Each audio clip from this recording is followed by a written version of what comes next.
The best way I know how to show you examples of visual thinking and how to bring creative flip charts into your workplace is to show you examples of some that I've created for either some of my training or some of my clients.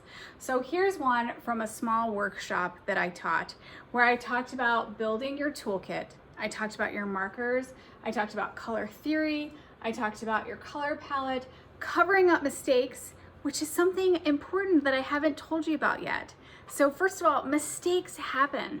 It's no big deal. There are several ways that you can come up with a solution to cover it up.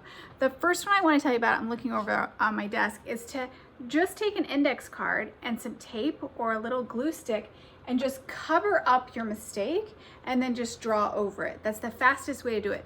The other thing that I do is full sheet label paper. So something that you would put in your printer to print out your own custom labels. You can then cut the shape out, put it over, and then cover it up, or you could use little white tape. And from a distance, no one's even gonna notice what you've done, and mistakes happen. It's not a big deal, you just keep moving through. The next one in the little workshop I taught was how do you go from 3x3, a little post-it note, to 36x36, which is going super large.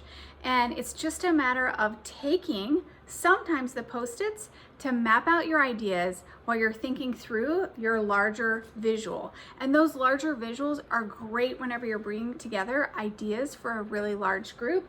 And then I had a little workshop on photographing your work and creating fun coloring pages. So the way that I did this one, remember I've told you there are basic elements for every flip chart. This one doesn't have a big title because this was my agenda. And I just found a creative way to bring my agenda to life. The way I facilitated it too is all the markers didn't have any color when I started. And then as we went through the day, I colored in the elements of the agenda. So it was a visual cue of the progress and the process that we were going through. This is just the first example. I've got lots more to show you, and I'll see you in the next video.